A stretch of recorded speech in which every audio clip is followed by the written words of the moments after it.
everybody, and welcome to the Monaco EPrix. It is round number 9 of the 2023 campaign in the 9th season of the ABB FIA Formula E Championship. We're better to come than the Principality of Monaco. We're on the full Grand Prix circuit as well, so no slouching. It's full speed throughout as well. And I saw one comment earlier on saying if I'd rather watch a slow processional parade, I'd watch the coronation. Well, clearly that person has never seen Formula E in Monaco, because this is epic.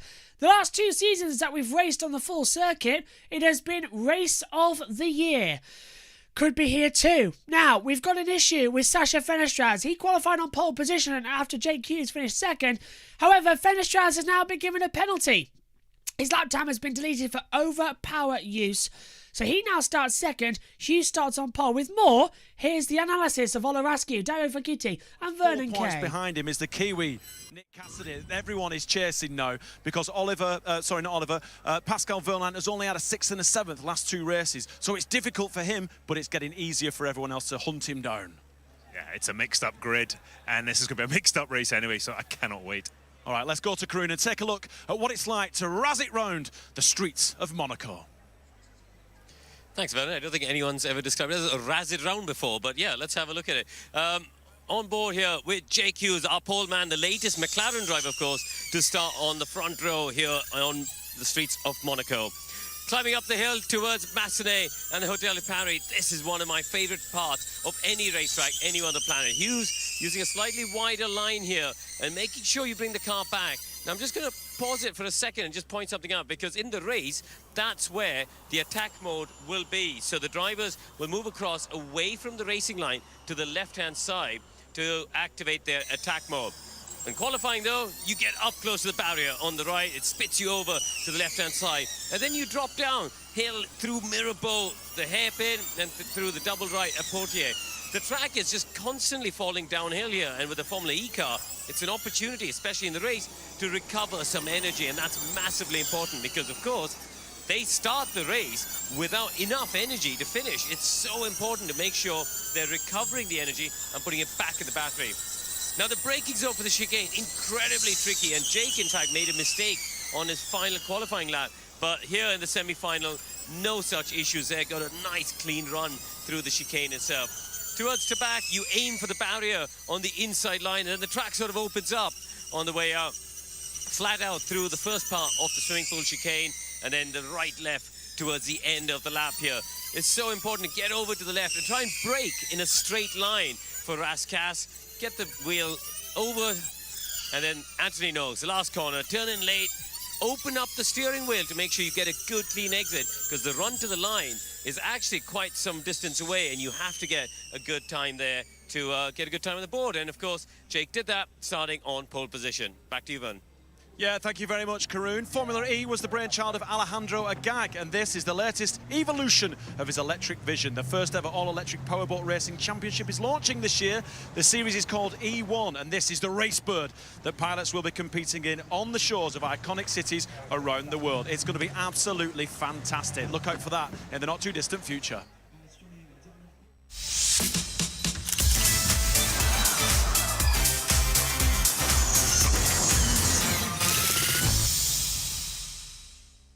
Formula E on Channel 4, sponsored by the all-electric Jaguar I-Pace. Jan, release your energy. It's releasing my pee I'm worried about. My paddles swell up so much I'll levitate right off the floor. Don't compromise your practice just because of a bulky pad. We're always discreet like me. Will this do with my leaks? Hold on, watch this. Wow, where did it go? Who cares? It protects, and it's so much thinner. Look at you. I'm letting it all go. Always discreet, strong protection, incredible discretion. Good on you. Flossing helps, but why not add Listerine? It's proven to be 5 times more effective than floss at reducing plaque. Listerine gets into the nooks, into the crannies, fighting the good fight with a swish and a zing.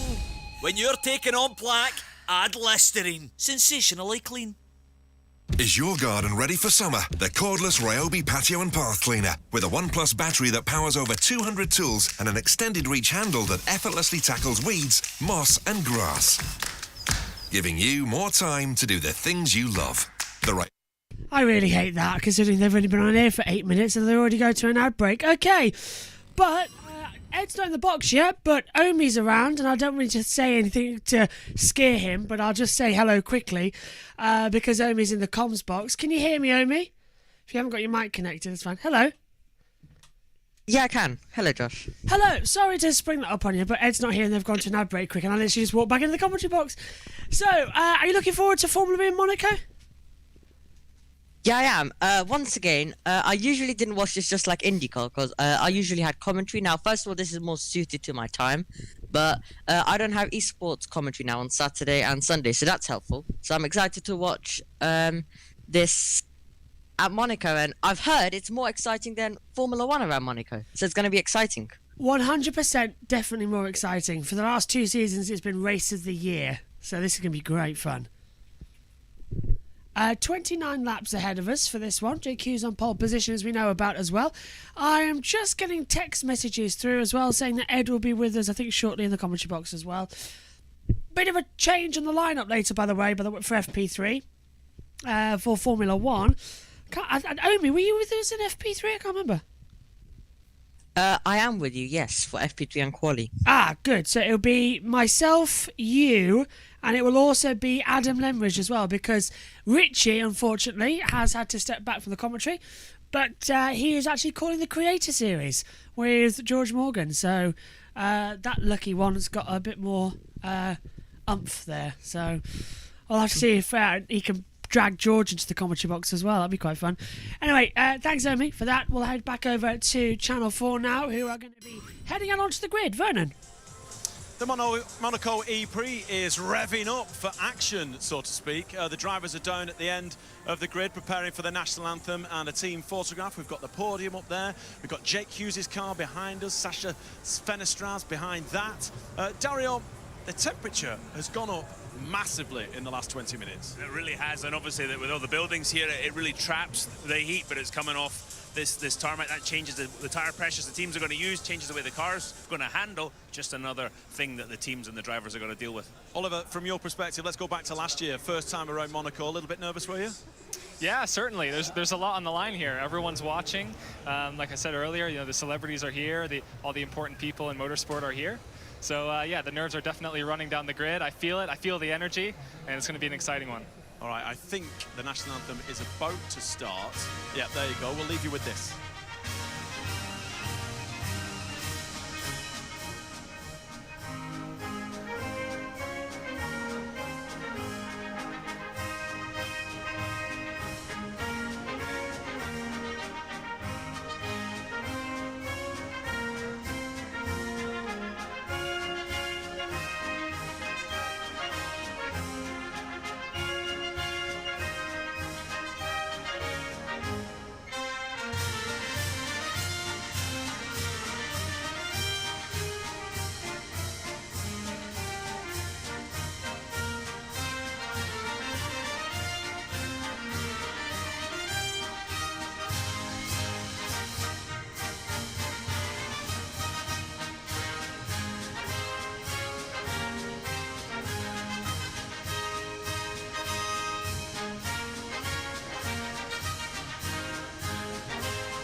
Well, there you go. That is the national anthem of the Principality of Monaco, Dario. Very exciting around here now as the drivers steam towards us. Now, there's a few of our drivers that live here in Monaco. One in particular is Stoffel van Dorn, and he's had a bit of a nightmare. He's at the back of the grid. However, things were a little bit easier for him earlier on in the week because he took us around the Principality. Well, he took Nicky Shields.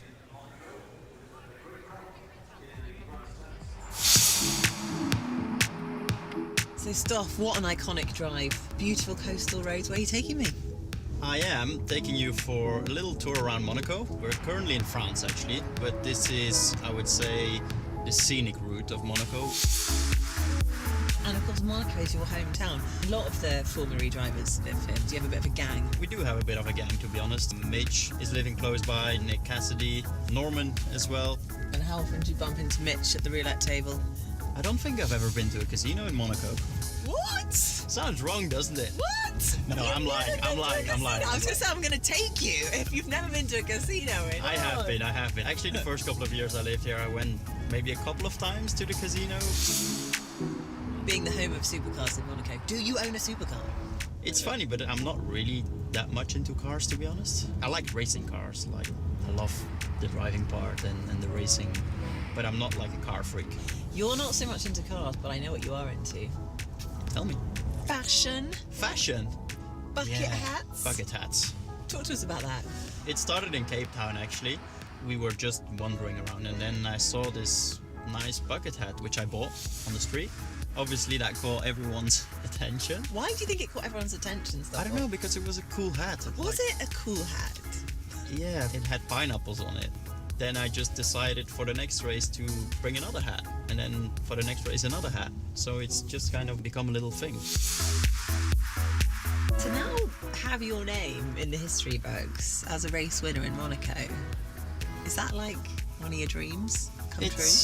This is a special race, and it's the one that everyone just wants to win. I've actually won twice around here. I won here in GP2, and then obviously last year's victory in Formula E.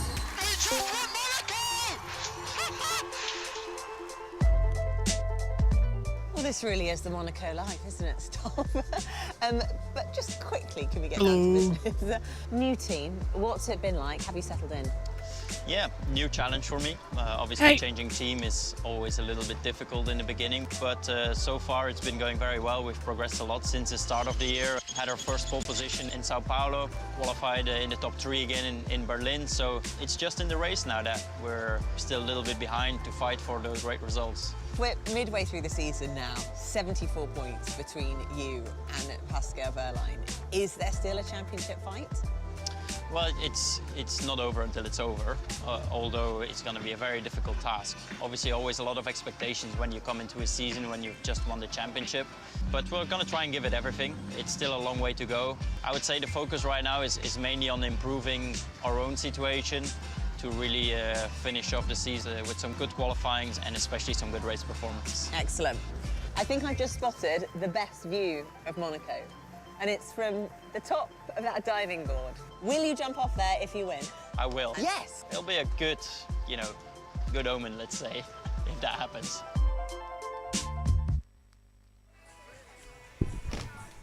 Well, fantastic to hear as well. Ed Hunter's joined us now up in the commentary box. Ed, hello, quick word from you about Sasha Fenestraz not on pole position in the race. No, he isn't, Josh, and but he will be starting on the front row at least, so it is a slightly interesting circumstances because so Jake Hughes went out first in the session and then cut the chicane. So Fenestraz, all they had to do was complete the lap without messing up, as we see Jake Hughes sneaking up behind Ian James on the broadcast. It's Vernon Kay's final broadcast, as you were saying. It'd be interesting to see who they bring in to replace him, but I've really enjoyed Vernon, so it's a shame to see him go. But of course, Fenestraz used more than 350 kilowatts per hour during his qualifying, which is a big no-no. And so Hughes, even though he went off track and validated the lap, there were no laps in qualifying, but Hughes, by virtue of being sent out first through the lap, gets pole position. So it's a quirk of the rules, but we've seen it before. You think of like we had one that was a little bit like this, wasn't it? Yeah. We had a similar thing in Hyderabad where only Vern went out in the semis, wasn't it? Yeah, semi-finals. It says there's precedent. And then I think one of the Berlin races had something like this as well, didn't it? Where both laps got disqualified. Yeah, it has happened there. So first race back for you in a while. I think when was the last time we were together? Yeah. When was it? It was. It would have been the race before Berlin, which was not Cape Town, but it would have been Sao Paulo. Yeah. Sao Paulo, yes, yeah. So it's been quite a while actually since that race, and we've had a few different changes in the lead. Do you reckon that we're going to see Jaguar? Are they back now after being so successful in, especially since Sao Paulo as well with Evans, and then coming in, he did the double back-to-back, Sao Paulo, race 1 Berlin. He's looked strong here in qualifying. Starts P6, Evans yes. 6th. Is he going to be up there? Are Jaguar now back after Well, early season problems? There's a big problem he's got to clear, and that's Dan Tictum immediately ahead of him. But I think if he can clear Tictum, then I think the rest up ahead should be pretty scared of him, because the Jaguar is really efficient and really quick. And not to mention Evans is really good here in Monaco. Okay, let's go down to the grid then and get some interviews. As we say, Vernon Kay leaving Formula E. He is going away now as well for all the action, but Nicky's found someone, and so is Karun. 6th on the grid, but all the other 5 ahead of you are behind you in the championship, if you see what I mean at home. So what's your plan here? I mean, because you got a chance here to make some headway into the likes of Jake, and obviously up front Pascal on the championship table. Yeah, I mean, I think it's almost slightly too early to think about the championship in terms of where everyone's at. Look, there's been some crazy races this year. Guys starting well out of position and coming through to have a good result, or even winning the race. So yeah, I should have focused on my race. The guys around me have been really quick today. Maybe not as consistent as us throughout the whole season, but they've been really quick. So I'm expecting anything. Berlin was pretty wild, but I think this is going to take things to another level. I'm glad to be in the mix at the start of the race, and we'll just try and position ourselves correctly at each phase of the race. Well, I'm going to ask you about that, because at Berlin we saw people shuffling back to 8th, 9th, 10th, and nobody seemed to mind. But it's harder to overtake here, isn't it? I imagine you don't want to be much lower than 4th or 5th here. Yeah, I mean, it's all predictions at the moment. I've got my ideas of where I want to be, or where I don't want to drop down to. Go on, tell us. We won't tell anyone. I'm sure. Look, I'm just gonna go with my gut and see what happens. But yeah, I think you've got the right idea. The further you go back, the higher the risk is with concertina effects and mixing yourself with other guys that you probably shouldn't be racing, or it's just more risk to have an accident. So I'll be trying to keep my nose clean.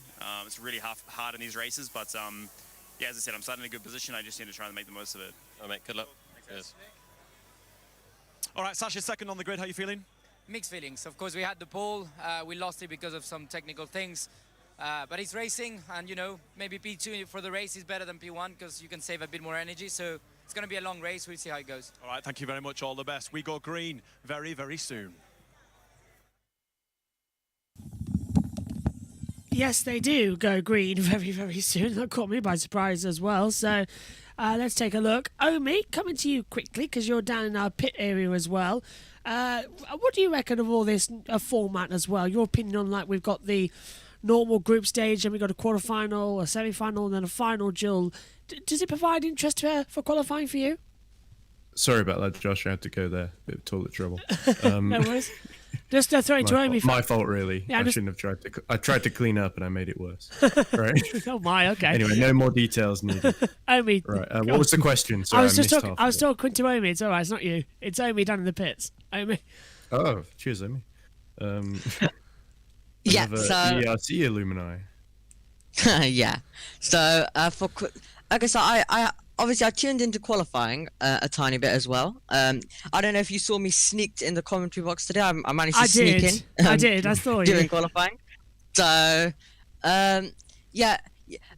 I mean, it does seem interesting, especially at the end where we see some drivers go head to head. So it can be interesting, and obviously, well.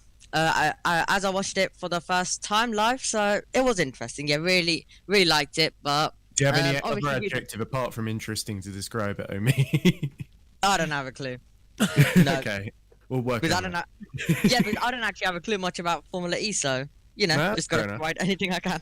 Well, if you see anything you like, just let us know in the commentary as well. This is what the new things that we were talking about is now that we've got the ability to isolate commentary box cameras so it doesn't muck up the screen that you see on YouTube. We can have more commentators join in. So we've got myself and Ed as main commentators on the race, but then people like Omi, Jess, Josh, everybody else comes in, Adam, Tom, they can just hop in the box if they've got something to say without their camera on, and they can tell us to it as well, a bit like they're in the pit lane and race control. So that's the fun feature. Ed, coming to you then, qualifying, your question about qualifying, does it need refining? Because it's getting a little bit of a mess that we basically wasted an hour and 20 minutes because the grid has changed quite a bit from what we set in qualifying. Oh, that's interesting because the other incident that happened was the Sete Kamara one, where in the duel with Gunther, he was told to wait for the wrong light at the end of the pit lane. That's it's due to having the 2 lights at Monaco, which feels a little redundant and kind of now in this case unhelpful, but also just the team messed up because everyone else knew it was the second light and not the first light that they needed to wait at the end of the pit lane. And because of that, he held up Gunther. So Gunther was also an investigation, but there was a kind of force majeure thing where Gunther couldn't go because he had Sete Kamara in front of him who'd already stopped at the wrong place. So, yeah, there's little things like that, and of course the sort of technical infringements. I think we got to make sure everything's within the rules, that no team is like cheating, because you could have a team that just uses like 400 kilowatts or something when they're not supposed to in quality to get a big advantage. And I'm not saying that's what Nissan did. I think Nissan clearly got things right, and then there was just a power spike. I don't think that was intentional from Fenestraz. But it is a bit annoying that we had to wait a couple of hours after quali, like literally an hour before the race, or hour and a half before the race, really, to figure out who's actually starting on pole. But I think we still got a show as spectators, so I don't think it's the end of the world. We have to wait a little bit longer. I'd rather than just rushing a result just to have a result, I'd rather we sort of declare it as seen, and then all the stewarding and officialdom happens afterwards. And I think there has to be a balance, because otherwise you get in the sort of thing where decisions are made, like people being dragged off the podium at the end of the race and stuff like that. Like used to see in F1. I remember when Verstappen being dragged off the podium because he overtook off track at United States Grand Prix in, I think, 2017. I think. Yes, in America, Raikkonen, wasn't it? the grid changed again. So the final grid has just been updated on our timing screens, and it's put Roland 13th on the grid. So they've changed it again this late in the game. So I don't know. So Roland 13th, Rast 14th? Yes. That is weird. They've switched positions. We just saw it happen. So presumably they'll go in front of each other on the dummy grid. So that's again messy. I'm not sure what's happened there. It might be something to do with the group stage times, because if I remember correctly, they set pretty similar times, didn't they? In I think it was Rene in the first group and Roland in the second group. Yes, it was. Yeah. Okay, let's hear from Nicky Shields down with Mark Webber. But I think that, momentum is key. You've got to obviously have momentum throughout the weekend, but obviously it's a bit different for these guys. It's all over in one day. So you've got to have momentum during today, which means obviously some clean practice sessions, clean quali, obviously, to make sure the car's in one piece, constantly gathering data because the track is constantly evolving. So it's a bit of a moving target, really, from the driver's perspective on sort of how accurate you need to be, where the grip is, how you're going to put the weekend together, but you have to deliver when it counts. You've got to nail the laps. When you get the opportunity, you've got to deliver, and the same for the race, in terms of obviously how you try and put yourself in a position. And I know that's probably going to be your next question. It is obviously, how do you win with the shenanigans in some ways that we've had in terms of how this slipstreaming situation has been going on? It's quite extraordinary, isn't it, how they try and position themselves to get the win? It's been quite amazing to see how slipstreaming has played such a big role in the Gen 3 era. The good thing as well, particularly for Pascal Wehrlein, who we're standing next to, we're kind of middle of the grid here. Luckily, we've seen lots of overtaking in Formula E in Monaco in the past. Probably not quite the same in the Formula 1 days. That's right. Yeah, it was a little bit more restricted in our days, but I think you're right. Like Pascal, championship leader here with Porsche, obviously, so he's had a great start to the season. But yeah, there is going to be some passings today. There's no question about that. How much contact there will be, obviously we don't want too much of that, because obviously we want to try and have a clean, exciting race. But yeah, there's so many big operators mid-pack. So let's see who gets to the front or who can stay at the front. A proper championship fight in the mid here. I've got to ask you one question.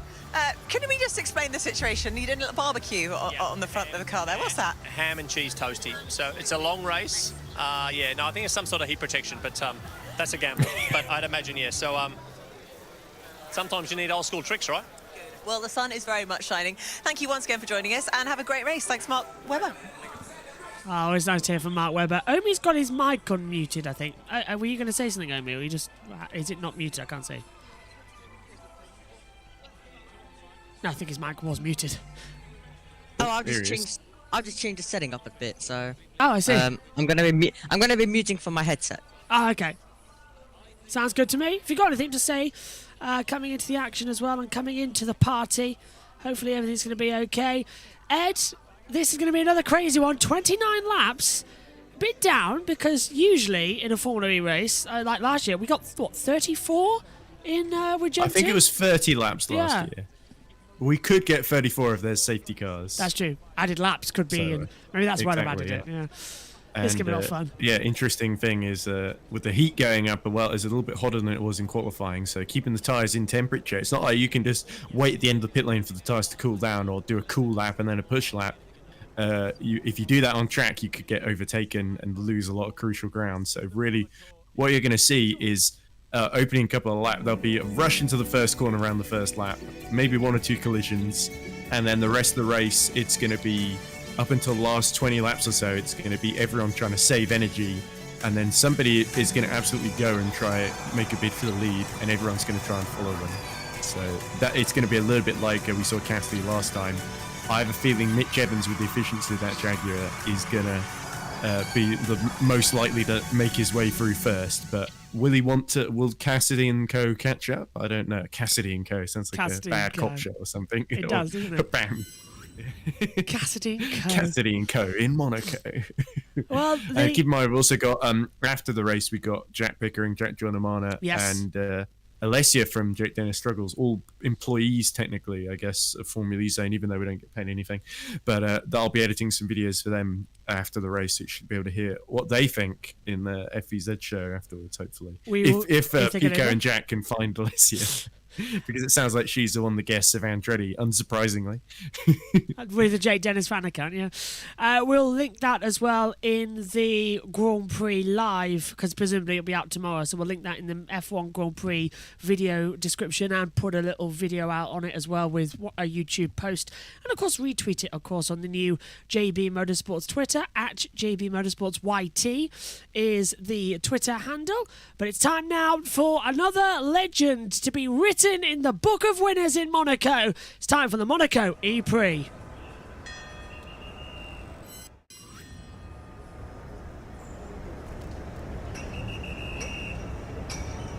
Ask not who the bell tolls for you. Here we go. It's time for Monaco.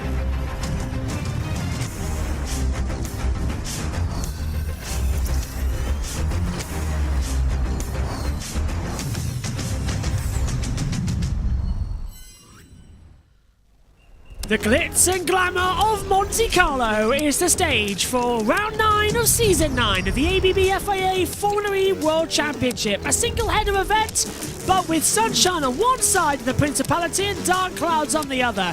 But one thing's for certain, we should be in for an exciting race, whether it's dry or wet. Confusion in qualifying has changed the grid, and what a battle they'll have to do around this 3.337 kilometre circuit as well. In Monaco, up through Beau Rivage in Massenet, in towards Casino Square, down as well towards Mirabeau, into the Lowe's hairpin, through Portier, into the Nouvelle chicane, to back, then through the swimming pool chicane and Rascasse towards Anthony Nogues. This fantastic circuit is a challenge for drivers. Formula 1 may not be able to overtake here, but let me tell you something, Formula E can and do overtake. Here's your starting grid for this one from the back of the grid. DS Penske kicked out after a technical infringement. Verne starts 22nd, Van Dorn's 21st, Lucas de Grassi's 20th on the grid, with Antonio Felix da Costa down in 19th. Robin Fries is 18th with his teammate Nico Muller in 17th position. They were on pole in the last race. They've gone back now to the 8th row. Then we see Sam Bird in 16th, Sebastian Buemi starting 15th, 14th for René Rast and 13th for Oliver Rowland. Then moving forward as well, we see Pascal Verlaine on 12th position. He's alongside Jake Dennis starting 11th. Top 10 then rounds out with Andre Lotterer ahead then of Nick Cassidy in 9th position. 8th on the grid then as well, we get to see Sergio Sette Camera with Eduardo Mortaro in 7th. Then 6th on the grid, we'll see Mitch Evans, my pick a winner, against Dan Ticktum, Ed's pick a winner. Then as we go forward as well, Maximilian Gunther starts 4th on row 2 alongside Norman Nato. Front row of the grid though, Sasha Fenestraz and Jake Hughes with his 2nd pole of the season for Neil McLaren on pole. Ed, is Dan Ticktum still your pick a winner, or have you changed after qualifying, or you stayed with him?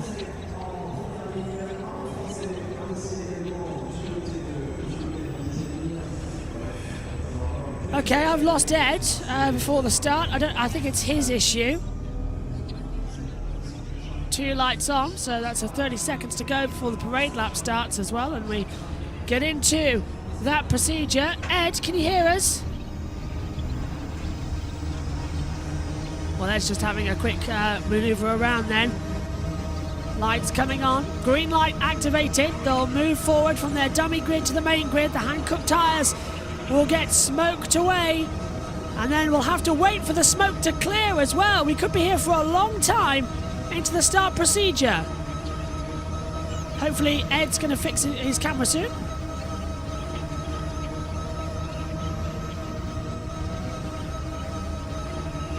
All the cars moving forward. Oh, Omi's been promoted up, it looks like, into the main role for the time being, as Ed's having a bit of a disconnect issue.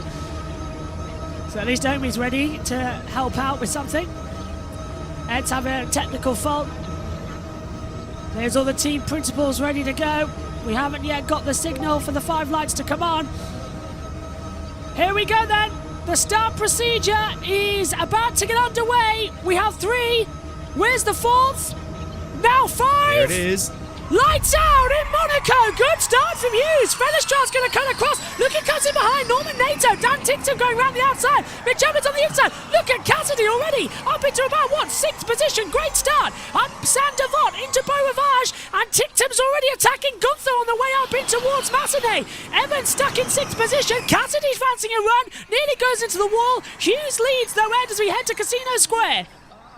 Yeah, brilliant getaway from Nick Cassidy. Not so good from Max Gunther, though. Already got Ticktum through him, which is going to mean he's going to have to struggle behind him for the rest of this race. And Ticktum already fighting with Norman Nato, so could be that the Nissans are not quite as quick in this phase of the race as maybe the Neo. But look at that, as that Lotta and Dennis quite close together. And Lotta are being trying to go around the outside of Mortara into the hairpin jump.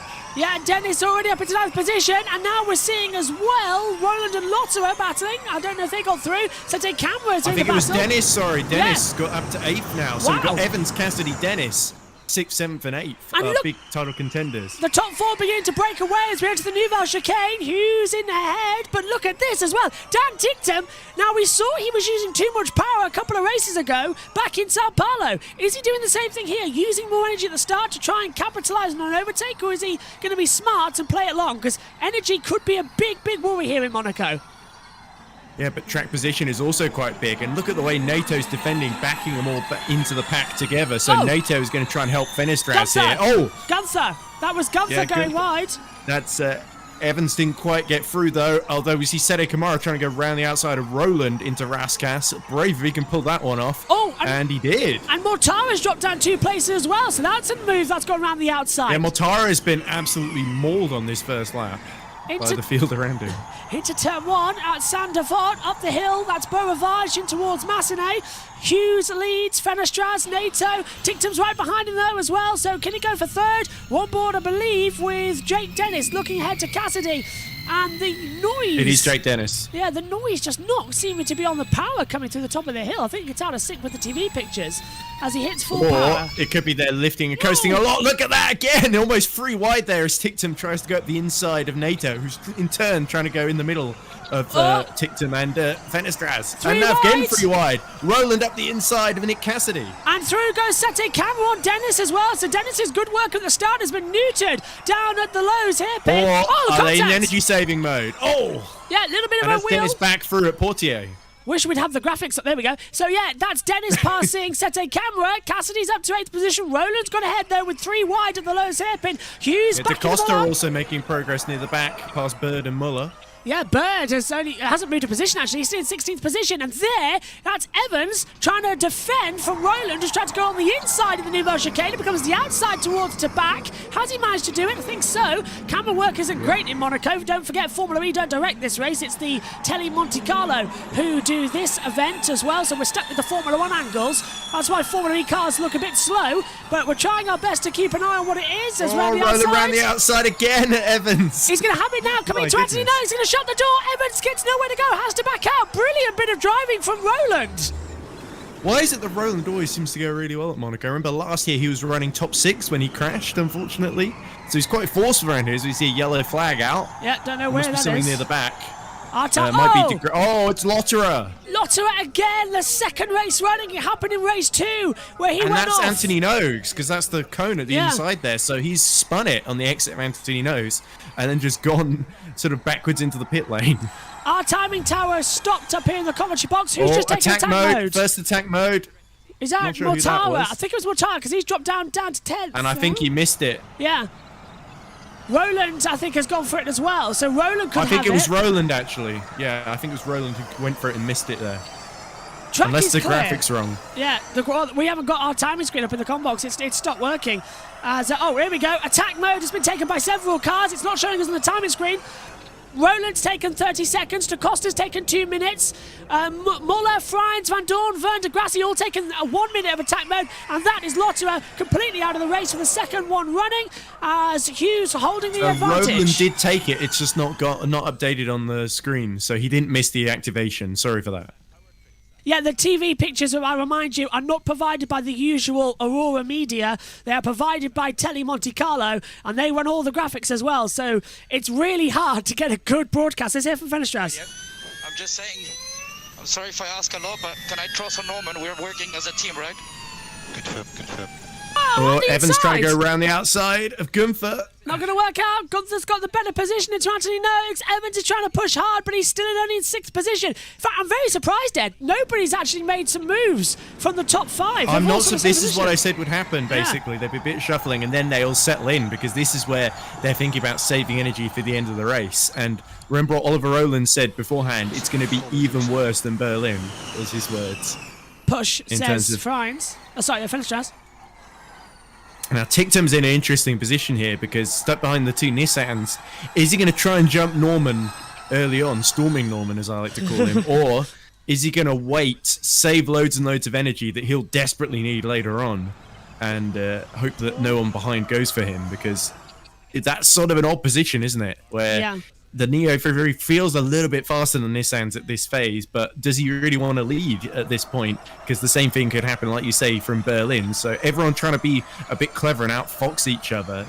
And we see Roland has been shuffled back behind Evans, Cassidy, Dennis, despite challenging Merle. Buemi now is losing a few positions. Is that because he's gone into attack mode, Josh? No, Muller's taken 3 minutes. De Grassi's taken 3 minutes. So that's tactical then, Yeah. you only got to assume. Or he's just been overtaken by Da Costa and Rast. Yeah, so I think that has been overtaken. So Bohemi's dropped back to 15th place now. And Van Dorn has passed Friends. That is not on attack mode. So we're having to look between 2 different monitors as the TV tower's not showing us actually. Oh, Cassidy getting defensive from Dennis now as well. It's a rerun of last time out in Berlin, isn't it? And Roland getting involved in this too. Oh, Verline, Sete Camp all in a battle here with Anthony Noakes and Raskas. It's all getting him in. Stoppy Rolling starting. around the outside of Dennis. And Bohemi And passing he's not made it birds. through. Let's hear from Hughes. Because I'm doing the best I can. Doing the best I can. They're all trying to save energy. That's why we're seeing these 2 different but races. the problem is that Jake Hughes hasn't got anyone in front of him creating a big hole in the air, has he, Oh. Josh? So he is just burning through energy, and Fenestras is saving behind him in the slipstream. Roland and Verline under investigation for cutting the chicane at turn 10. That's at Nouvelle. Yeah, I can't remember when that happened. But, I can't. Yeah. Degrassi seems to be the most conservative ever, and he's just stuck at the back and saving energy after his bad qualifying. But Van Dorn has made a bit of progress, actually, past Oh, Bird now up to top that's 16. Roland's- Oh! And Cassidy trying to make 3 moves in one! Fantastic! And Evans is going to be outfoxed. Oh, beautiful bit of move from Cassidy passing Dennis, passing Evans. Nearly had Gunther, but that Round was the beautiful. outside. And that's what happens at the Lowe's hairpin. The problem is that if they're on the inside, they have to go so slow. You can just breeze around the outside, but you've got to make sure there's enough space to get through. Cassidy made 2 moves in one past both Dennis and Evans, who are 2 very difficult drivers to overtake there. So we'll Oh. be proud of that one. But looks like Dennis now having to go at Evans himself. Yeah, and Roland there too, as they're all just calming down. Verline's past Mortara in that melee further This back. is calm down. No, just about. It's pack racing at Monaco. That's what we like about it. Tictum thought about a little look on the inside into the Yeah, swimming pool. Tictum has done that every lap. Yeah. I felt he's trying to desperately just put Norman Nato off, isn't he? What are we trying to Raskas? Yeah, look, Nato takes a wider line, and then we're going to have the traffic jam. There goes He's Evans. back him into Gunther, and now here we go, Dennis and Evans side by side again, but once again Evans will have the inside and Dennis will have to concede, and that puts him right into the trail of Oliver Rowland as well. Evans back to 7th position then as we go down for Dennis in 8th as we approach Sander Vaught once again. Uphill through Beaumont towards Massenet. Here's the... Oh, this is the hairpin, Ed, and this is the 3 wide moment, I think. Oh, no, this is around the corner. Yeah, that is Cassidy just slotting it around the outside. And you could tell Mitch Evans, he couldn't go any far forward because he had the Maserati of Gunther in front of him. And there we go. Oh, that's Lotterer hitting that's the what wall. happened. That was Rast and Lotterer, I think. Yeah. So Lotterer was on the inside. Rast tried to hold it around the outside. And look at that body language. That is, I just got knocked out the race by Rene Rast body language right there. Cassidy's up into 5th. How's that happened? And that's Gunther. He's fallen back behind Verline. That's because he's in attack mode, of course. Yes. Oh! Contact. And that's Rast again in the wars with Boemi. Yeah, so Rast is getting a bit feisty out there in that McLaren. Gunther's taken 30 seconds of attack mode. Rowland's taken the full 3 minutes. Remember, you get 3 different activation modes of attack mode. You get either 3 minutes on your first and 1 minute later, or you get a 2 and 2. Oh, and up in the wall! That's Rowland! That's Rowland. Rowland with now with no front wing, going in backwards, doing what Hakkinen did back in 97. And that's going to be a pit stop needed. And luckily, there's no rear wings on these cars. It wouldn't affect it too much. Nah, he's been able to do a couple of races without the front wing. Sao Paulo comes to mind for Rowland. But yeah, second year in a row, Rowland has a big crash in Monaco. I didn't see who hit the back of there. Was that Verline, maybe? Well, Rowland was behind Acosta. And look at this. Round the outside goes Cassidy again, this time on Tictum. Tictum's going to keep his foot in, though. Has to brake. I saw him stop coming into Anthony Noakes. So Cassidy up into Cassidy's 4th. Through. Brilliant. I believe Rowland hit the back. And look at Cassidy. Oh, look at that. Oh, look how much more efficient the Jaguar is. But has Cassidy gone too early? We're on lap 7 of 29. Yeah, he's But pushing. that's Norman Naders. Is he going to now slot behind Fenestras and Hughes and save a bit more energy for the end? But that's Cassidy really trying to make moves in this race. And both Tictum and NATO look like he was standing still there, being dealt with in quick succession, Josh. Attack mode's been activated on TV towers. Hughes has taken it. Yes, Hughes. So Hughes back into 4th then. So that puts him behind Cassidy. Oh, and he's going to be next to Tictum. But Tictum gets forced out there. And this creates an opportunity for Evans up the inside of Dan Tictum. Can they get the move done? Side by side. Tictum keeps through on the inside. Evans can't get through around the back. As every time we go on board, we seem to lose the graphics as well. You can tell it's not it's Tele Monte Carlo producing this because they are absolutely stupid at doing. But now TV Cassidy, production. having started 9th, is up to 2nd. So this really shows how he's been somehow been able to make progress at corners you wouldn't expect and around the outside too. So look at all the car debris from Rowland's crash earlier. Oh, and it's still there. Boemi nearly got chopped off by Bird as well. Bird had to stop and overtake. Let's take her back. This is Rowland going over the back. Hits the back of Mortara. Yeah. Into the braking zone. So Mortara gets held up by his teammate, and Rowland just can't slow down in time. And he's kept going, I think, with the front wing dragging on the floor. Here we go. Tictum under attack now from, that looks like Hughes. And he's passed him. So Hughes down to 5th. Tictum back up into 4th then. Hughes has run out of his attack mode. He only took 60 seconds. Yeah, and it's, well, Hughes now needs to save more energy. Yeah. Interesting to see the readings later on. But Fenestras now holds the lead from Cassidy. So I feel like a lot of the top guys are going to wait until later in the race to use their attack mode. I don't know how much later, but I can say for sure they're not using it right now. You're right there. Evans closing in as well, all desperately trying to get on. Track is clear at turn 9. Pretty short odds Attack. on that one, though. Oh, in fact, as I say that, Fenestras goes into attack mode to respond to Hughes, and he comes out just ahead of Hughes. And Evans as well. So Cassidy takes the lead then. So Fenestras only leading for 1 lap in total. And Evans trying to go around the outside of Jake Hughes. Oh, not going to work. Crucial move here. There we go. And Hughes had to back out there. And Dennis tried to dive in at the last minute, just before Portier there. I forget what that right-hander before Portier is called. Portier 1. Portier 1. Okay, it's also called Portier. Yeah. That's handy. But there we go. So another bit of opportunism from Evans. He's trying to copy Cassidy now. Roland has stopped on the track, according to my driver track somewhere. Roland has stopped. Big shame for Mahindra. So, I don't think that'd be a park it, would it? Let's take a look on the Oh, no, he's replay. still there. He was still in the train there, just behind Mortara and DaCosta. Oh, so why he says it stopped? I don't know. I think that might have been a transponder issue. Yeah. This is on board with Hughes.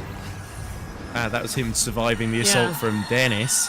And is that... Evans to 4th. Is that Fenestras that's been overtaken there? Yes, yeah. Evans to 4th, Fenestras 5th. Dennis has passed Hughes as well, so Dennis moves up to 6th. This is going wrong for you. This is why he's desperately having to save energy, because leading out front for the first 7 or 6 laps or so has really just hurt his energy and create a big target for him to meet, and that means Oh, in the braking someone's locked zones. up! Someone's locked up, coming into the braking zone further behind and gone straight on in turn 1. That was a brake failure. Someone, I saw it down the straight. Who is Was it? it Rast? It was Yes, Rast in the other McLaren. I saw the puff of smoke come from the tyres coming into the braking zone for turn 1. He's gone straight on. And Cassidy into attack mode. That as- puts Tictum in the lead, Josh. Yeah, and NATO's taking it as well. So Dan Tictum takes the lead. Oh, hang on, was that Bird? Bird missed it. Bird missed it. No, he didn't. Did He get didn't. it? He got it, Josh. Bird got it, right. 50 seconds or so. And or that's minute. Rast with a... Is that a puncture? What's happened to it? Because he's still smoking. Is it a suspension failure? No, I think that's Roland's wing dragging on the floor, Josh. That's Taking Roland. that. Yeah, that's Rast. Oh, Rast it got looks a broken like front Rast wing. as well. Yeah. So who did he clip as Dennis passes Cassidy? So who did Rast clip to cause that? Oh, Well, he's he going to was stop. fighting with Buemi Sede Camera, He's crashed. He's gone. He can't. He's suspension fail. He's crashed down to the hairpin. So he was going straight on, and now here's the yellow flag. Oh, he's done a Christian Clean. Yeah. It's a good thing there wasn't a diamond in the front of that McLaren. Although maybe if the Neon sponsorship, it's a blood diamond. Well, I'm sorry, Nemo. It's nothing to do Nemo's. with that. Is that going to cause a safety And it's that car? Tictum missing a bit of his front wing, by the way. I could have think sworn so. it was looking a bit more gappier than usual. I think he is actually. So After Tictum, from being stuck by NATO the whole race. green Almost. flag. So we've got going again at turn 6. That's at the hairpin. Tictum leads. Well, that's merciful, then. Fast snap for Tictum So, as well. what is the strategy here for Neo? In fact, it's fine, actually, front wing. As look, up the inside Dennis. goes Dennis on NATO.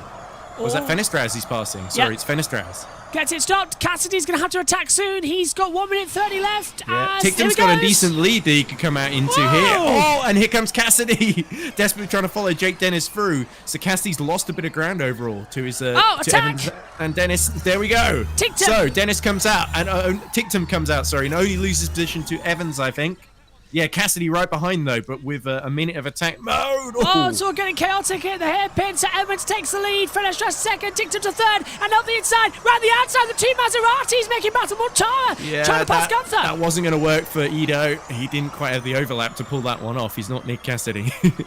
So Evans now hits the front. That's my picker winner. And also Adam Lemridge's picker winner, who's just said as well in the YouTube chat. Mine too. Oh, you've to be picked honest, Evans too? I decided to play it safe. Yes. That's just because if it does work out, then you'll go one ahead of me still in the picker winner. Dennis 5th, Hughes up down to 6th position. We saw that, but look at that, Fenestraz catching Evans. Well, that's not on attack. So Fenestraz now has a 1.7. Oh no, 7/10. Sorry, but it's 1.7 gap overall. I think. Yeah. Oh, I'm misreading the timing screen here. I think the Rast. gap. It's 7/10 between Evans and Fenestraz, and Yes. then 1.7 between Fenestraz and Tictum, I think. Yeah, that's Yeah, what there I'm you go. thinking, yeah. Rast and Lotterer, no further action for causing a collision. Soft, in my opinion, that. Very soft. Well, we didn't quite see all of that. We saw one static angle. So, and Rene Rast had another incident, but here we go. Cassidy. Cassidy up the inside of Tictum, and Tictum had nothing to defend with there. So now Cassidy free to attack Fenestraz and his countryman Evans. Evans has got no front wing in play. You're What right. did Fenestraz's radio say there? Just about conserving energy now after using the first attack. I'm not As- surprised. No, he's going to Here go we for go. it. Wow, okay. Lied. Tictum's gone for it too. Yeah, Tictum trying to get them out of the way then, 2 in succession. Hughes going to come back on the inside line there into the mirror boat and gets through as well. So Tictum's using another 3 minutes. Oh, and it's all a mess.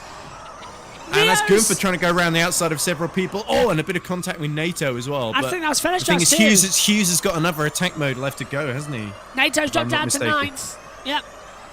Hughes used it first and then hasn't used another one, so that means Tictum should have the advantage overall. But attack mode not that useful. I think the driver's just backing off and using it to save energy, if anything, by losing track position. We saw this in Berlin. Use your attack modes early and get rid of them so you can save energy. Maybe that should be tweaked in future, saying you have to use 1 in the first half of the race and 1 in the second Well, the other half. solution is give them more usable energy as Yeah. well, which originally the attack charge, a sort of pit stop to Yes, yeah. put a bit more charge in the battery, was for. But of course, they couldn't get it done quickly enough, as there's the previous results of Cassidy, all in the top 5. With most actually, he's been on the podium all races except for Berlin on Saturday a few weeks ago. Yeah, Mr. Consistent at the And moment. now Dennis all over the back of Mitch Evans here. 10 seconds left of his attack mode if he wants to push. Oh, Evans so close out of Sandoval to touching the rear. And Dennis is going to use it. Dennis is going to make a risky move. No! Evans, he's tried that one himself before, hasn't he? He covers it off. Saw it coming a long way back from Jake Dennis. That's when Obi-Wan Kenobi knew exactly what Anakin was going to do and shut the door. Dennis takes attack mode. And You're just annoyed we didn't get to do this race on Star Wars Day, aren't you? Yes, I really am. It's 2 days later, isn't it? Although it's all it's Revenge of the 6th today, so technically we can. You can't just a Star Wars Day for every day. And Da Costa around the outside of NATO, who's really beginning to struggle. NATO hits him. Yeah, it says bye-bye. Gets him forced out. Well, NATO had the inside there. I don't think there was much that Da Costa could really have done differently. What a race this is turning out to be as well. And Cassidy's now our leader, and he's the only leader since Hughes. But is Nick Cassidy burning up energy? Yeah. Is Mitch Evans going to be able to get back through later in the race? Oh, from the back. I think that's Gunther and Mortara having a battle. Mortara shuts the door on him, so that's not going to make a little battle. Or is that Yeah, and they need to both get past Tictum as quickly as possible, don't they, to make sure he doesn't hold them up later in the race. This is insane. So the Maseratis can't. But they fought last year as well, Mortara and Degrassi, wasn't it? They had a big incident behind the scenes. Gunther and Mortara apparently get on pretty well as well. And Cassidy Team Radio. Okay, we cover Jake. Cover Jake.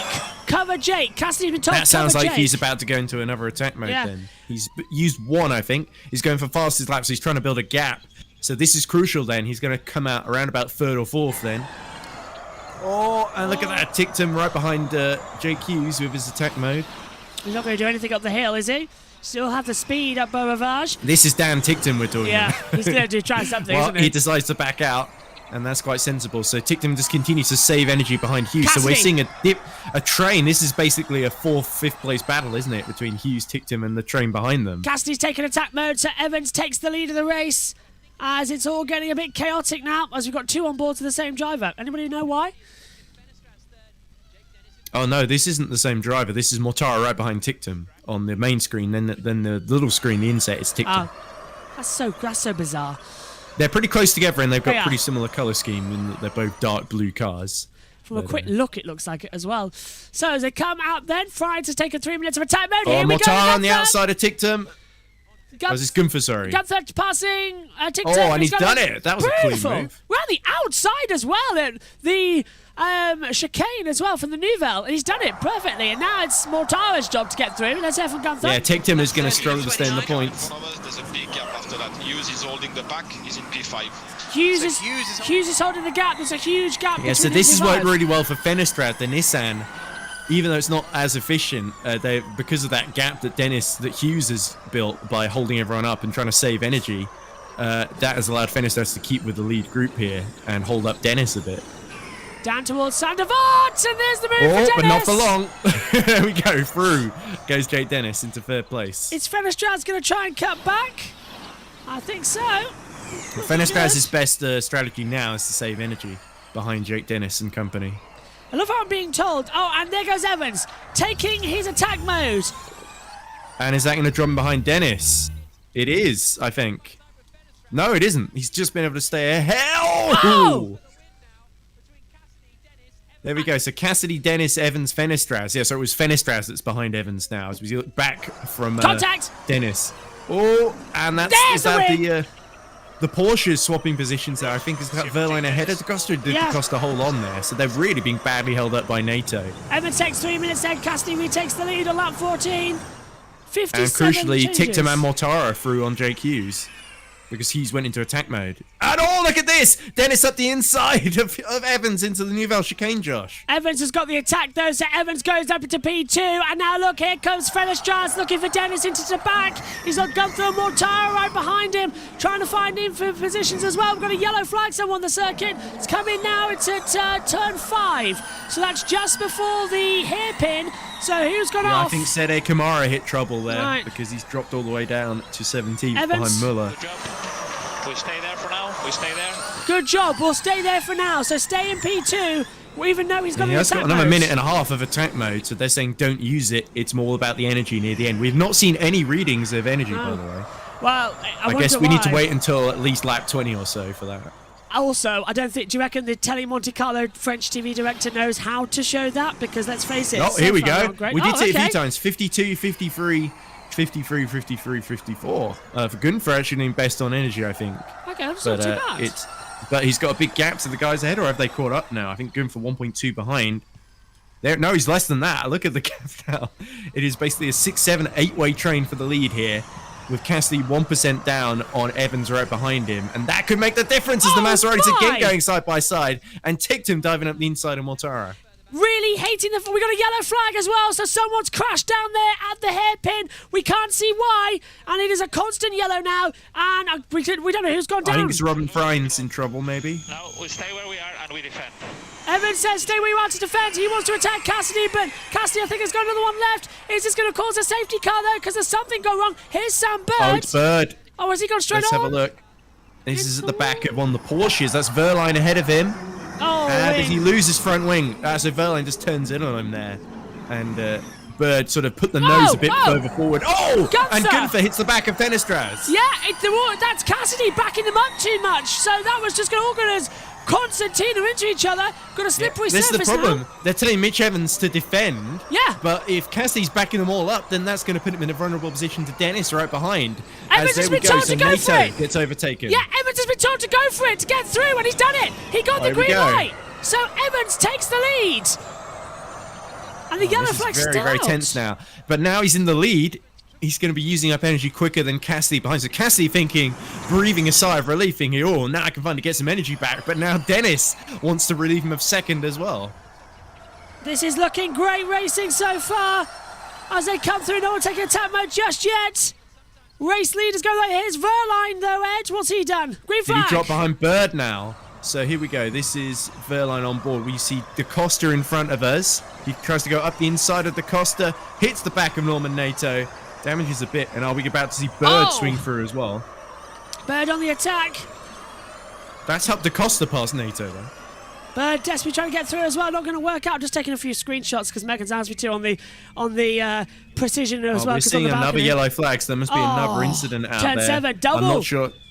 Sorry, a double Not yellow. sure if it's and Evans up the. This is Bird, sorry, up the inside. And Nato, they both cut the chicane. In fact, 3 of them cut the chicane because Verline did the same.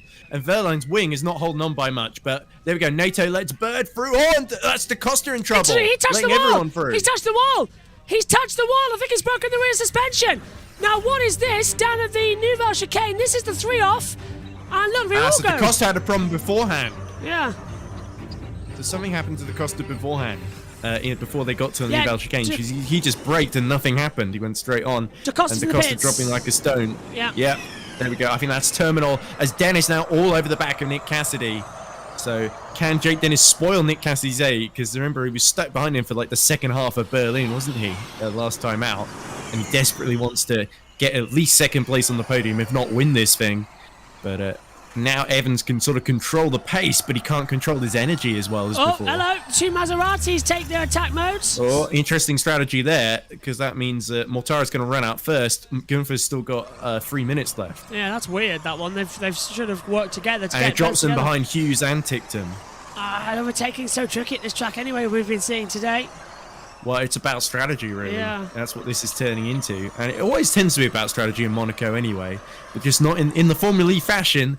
It's going to be about having enough energy for those final 2 or 3 laps, basically. That's what it's going to be about. You're going to see them all wait.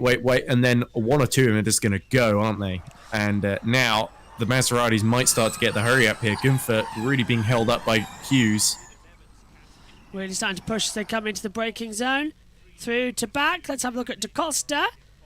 And this is him coming into the pit lane as well to retire. Is he back on the track? No, he's come back out. Yeah, maybe something got stuck under the car. That's the only thing I can think of. Yeah. Maybe some debris from the incident with Bird and Nato earlier. One good thing I will say about the TV direction here is the fact is that we're not cutting away to a replay. We're actually showing live and then replay. That's a good addition. I like that. Picture in picture, yeah. If only we had that with the Lance Stroll incident, it would have been a lot less agreed. Sorry, Ed, get to the front, because look, Cassidy's taking the lead. Cassidy's taking the lead. Spot. So, and that's Hughes. And that's Hughes trying to go up the inside of Tictum. Oh no, that's Gunther trying to go around the outside of Hughes, sir. Oh, look at me, contact up the hill. How did they do? Not make contact. Hughes passes brilliantly. No, it's Gunther through. Use this attack mode to pass Hughes. And Evans is under pressure now as well. Look at Dennis. He got a great exit. Dennis is going to go around the outside into the hairpin. Evans is backing out. Dennis is going to go full throttle. Brilliant move from Jake Dennis. Oh. Evans just about holds it through. And Evans down the back. That was brave and aggressive from Evans there. I thought he was about to back out and to save energy behind Jake Dennis. But now they're starting to realise they need this track position as Gunther is going around the outside and Tictum trying to hold up the inside of Gunther. And they nearly went to the wall of Portier. Unbelievable. Now the race is starting to close up again. We've got about 9 cars in a run into the braking zone for the Newville chicane. Evans trying to go on the outside. Cassidy goes defensive. Yeah, you can tell Jaguar really want Evans to just hold on to that second position because then he's going to be in the ideal place to fight with Cassidy in the final few laps. And we're seeing a replay of how Cassidy got back through. So Jaguar think they need a bit more energy to have the advantage near the end. Meanwhile, everyone behind just bickering, squabbling for position. And Tictum somehow able to keep... in fact, Gunther's let Hughes back through somehow. And now Hughes trying to go around the outside of Tictum at Anthony knows. That's not brave. going to work. That's so close to contact. They just get through. So Tictum up to 5th. And it's involving Nato and Verline cutting the chicane at turn 10 has been noted. Hughes under pressure as well with a bit of damage to his front wing. Mortara, who's got no rear of the car, is now all over the back. Well, that was courtesy of Roland giving him a bit of a shave. And here comes Gunther up the inside again of Hughes. So Mortara shouldn't attack Gunther too much because the teammates are going to start working together. But it'll be interesting to see who's doing the best on energy near the end and how many places they can make up. Because if you have saved all that energy, but you've got 5 or 6 cars in front of you, you're not going to have enough time to get past them all. Yeah, that's very, very true. They're going to close in together now into the braking zone and up the inside. Great and job. Evans got held up there. And Dennis too. Fenestras to have a peek. Oh, contact! Major contact there! Someone's gone over into the barrier, and I can't see. I just heard the crunch, and we've got a yellow flag. So who went over the back into the wall? No one. I think it's Degrassi and Van Dorn. They're dropping down there. It's Van Dorn's one of them. He's taking the attack, but we've got a double yellow now in the chicane. Yeah, we'd have to see a replay, I'm afraid, which is unlikely here. But look, Cassidy's still controlling the train of 12, 13 cars behind him. Double yellow at turn 6. Track is now clear, but we've got loads of contact with carbon fibre as they come through as well. It's like literally threading the iron needle. Here's Dennis. Dennis not saying anything. I don't blame him. He can't really say anything in this race. Too focused. Yeah, I'm trying to hold off everyone around him. But 10 laps to go then, and Evans is surely in a better position on energy now, having basically predominantly saved behind Cassidy when he has had the opportunity, hasn't he? So surely Mitch Evans is going to finally have a go. But here comes Dennis. So he's saving a little bit too much there. Can't get the move on the inside. And now getting a little bit of well wiggle. judged there by Jaguar. This is amazing stuff. And the race is still on. Cassidy leads. We've got 10 to go, including the race one. Yeah, I think it could be any of the top 3 that wins here, Josh. Yeah. I think Fenestras doesn't quite have the efficiency to get through unless they all come together somehow. And I think Tictum's just desperately trying to hold on to another top 5 here. But Evans now really starting to push and put Cassidy under pressure. He needs Cassidy to run out, just like Evans did, remember, a few times last year and year before. Oh, and is that Gunther trying to go around the outside of Hughes? Yeah, Tictum getting a little cruise on the over as well. And now there's a little bit of contact between the two.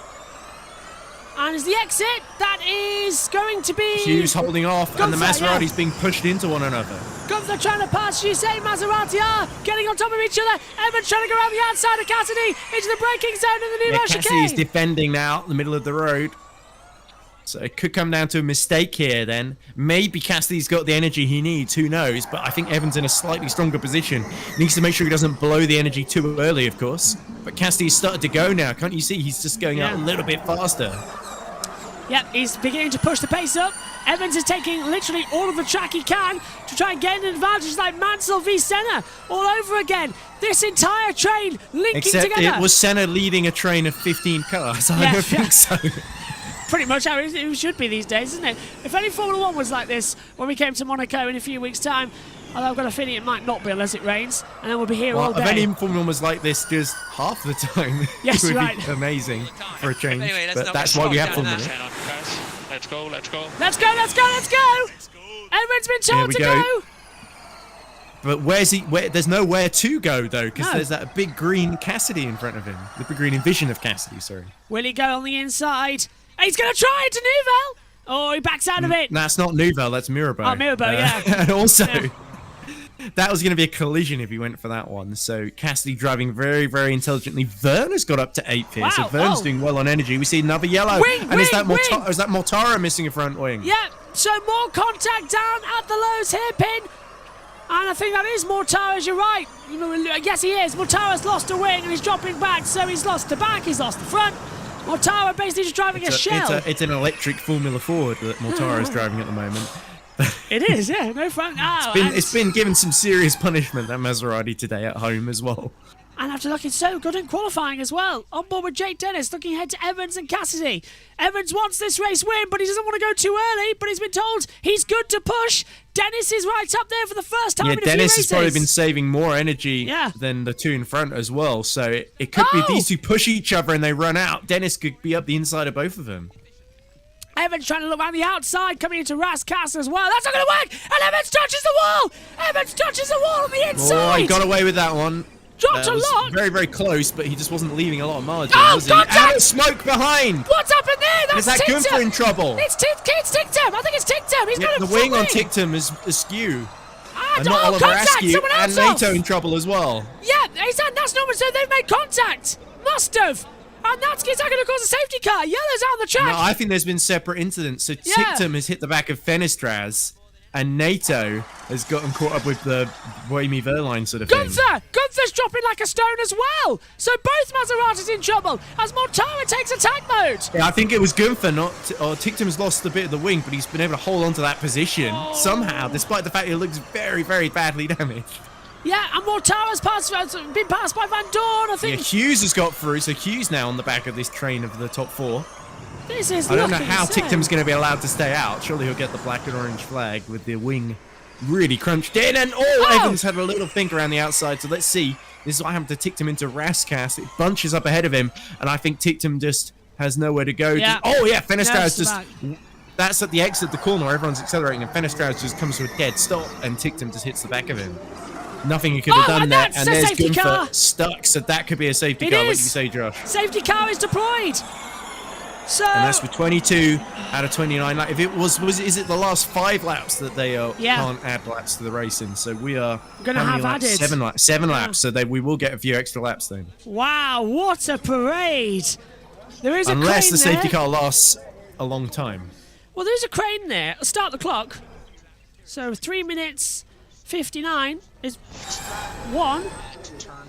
Yeah, but if the safety car so we think Gunther went into if the safety car doesn't get called in before the final 5 laps, if it gets called in on lap, let's see, 29 minus 5, 24, isn't it? So this has to be a very short safety car, otherwise the extra laps won't matter, I think, Josh. Because remember in Diria, we have a similar situation. Yeah, let's take a look at what happened. So, he's does he hit the back of? Yeah. Oh, is that? That's another one. So Tictum, who's already damaged, has been hit in the back by Gunther. And a broken rear suspension and a puncture. Yeah, there you go. So Tictum gets a whack up the back from Gunther as they all concertina. Tictum might get a big penalty for that because he's continued on with a damaged car. Like, he should have come into the pit lane with that, so it might get a penalty. This is just after that's happened, though. Yeah. No, this is now, look. This is on the last lap. So he's gone round okay, before. so Raskas, Tictum hits the back of Fenestraz, damages the wing, then at Saint-Divot, up the road to Beaurivage immediately after that. So Hughes gets through on the run because the wing is dragging on the floor. And Tictum's just had to carry on at all. Is that Nico Muller missing a front wing as well? Muller's just like Mortara is.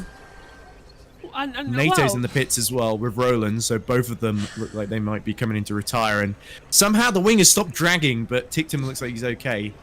And that's NATO shaking his head. I think that's a terminal Nissan there. Yeah, he's out of it. Not sure what the ruling is on this. Well, I'll tell you one thing. If Roland doesn't take his... if Gunther doesn't take his sweet time getting out the bleeding car, we'll get this going again. I thought you were supposed to stay in the car. No, that's the usual procedure. Hang on a minute, that's Mortara without the front wing as well. So that's Tictum. Well, he lost that earlier, I think. Oh. That's Tictum hitting the back of Fenestraz. Now, is it all in one, as you say? Or now, watch this. Hughes will go by him down the straight, round the outside. It'll start dragging on the floor, so that means he can't go up to full throttle, can he? Oh, it's the wrong thing. Hughes goes around the outside, and then he tries to go up the hill. Yeah. So unless he had pit immediately after that happened, which I think is a bit harsh. Well, I thought they completed another lap. I thought they'd done another lap because I think it must have happened immediately. Somehow, after being hit by Gunther, the wing has stopped dragging, but I wonder if it's going to be safe when he gets up to full speed. So when the safety car comes in, push as much as you can. That's the message from Ramiro Garcia. So Cassidy's been told when it comes in, just push. Here we go. Yeah, this safety car could save Cassidy as well. Oh, he's just hit the back of Gunther as well. That's the wing. That's what happened earlier. But, that's Mortara's wing lost. So Gunther goes to the outside to avoid. He goes to the outside to avoid Hughes, and then Mortara can't react in time. He comes steaming in and hits the back. You even saw it in the mirror there. And he's got Vern on the inside of him as well. Vern crept up on the inside. Yeah, Vern has been somehow made able to come out of nowhere from the very back of the field up to 7th. So that is impressive. Tell you what, the Monaco marshals are usually very, very fast. Aren't fast, actually. I've just been told something in my ears. The feed, the reason we keep losing graphics is that Aurora Media are cutting from the world feed being produced by Tele Monte Carlo to their own cameras they've put up this weekend. So that's why we keep seeing losing graphics. Yes. So that's why we keep seeing it. So they are. Oh, that's nice actually. So Tele Monte Carlo have done the world feed, and Aurora Media have gone, well, we don't like that, so we'll remember do it's ours. this season the first time they got the remote studio in London that's covering all the broadcasts remotely, right? So it's not like they just had to rely on everything on site, and it's exactly because of this type of scenario where you've got Tele Monte Carlo that insist on doing every race in Monaco. Come on, but anyway, the Maserati is lifted out of danger, just in front of what looks like the cafe and the casino. Fenestraz has passed Dennis. Has he? Yeah. Fenestraz up to 3rd, Dennis down to 4th. I didn't quite catch that. That's not what I'm seeing on screen. I'm seeing Dennis in front of Fenestraz on the track. So I think that must be a timing issue. Yeah, it is. Yeah, they've swapped back. Yeah, that's another thing we keep having. It could be that Dennis was just slowing down to save that little bit more energy. 26% for most of them up front. I think actually Fenestraz might be doing best on energy of all of them. So was this just before the safety car? This was Evans getting through around the outside using attack mode, wasn't it? Yes, yeah. This is a replay from ages ago. Safety car in this lap. I don't think we're going to get those extra laps, Josh, because we are sort of within the final 5 laps now, aren't we? Yes, but 4 minutes 40 on the clock, so we might get 1. Might make it 30. We'll see. But it sounds like Cassidy being told to push then, so in the amount of race... So Evans is really going to have to hope that Cassidy pushes too much. He's got 25%, 26, 27. Dennis in the best position on energy, but this is where the track position now starts to come in handy, doesn't it? Absolutely. Scott Elkins in it. Omi, can you hear us just quickly? Love to get your thoughts on this chaotic race and down there watching in race control area. Yeah, very chaotic. I've just actually seen that there will not be any added lap. I'm just hoping I'm reading this correctly. But, so yeah. So I'll let you guys cover the rest and I'll give my opinions right at the end. Cheers, Amy. So, no added laps then. So, it's a sprint to the end. 25, 26, 27, 28, don't say 29. sprint, Josh. I heard enough of that last weekend. 5 to go as we are green again in Monte Carlo as we head down towards turn number 1. Now, is Evans going to go for it immediately? No, he's going to be smart about this and let Cassidy think he's got control as they go up Beau Rivage. Illusion of control. There we go. I like that. But anyway, looks like I'm saying intently at Tictum's front wing. It's not dragging on the floor again, so he might just get away with this one.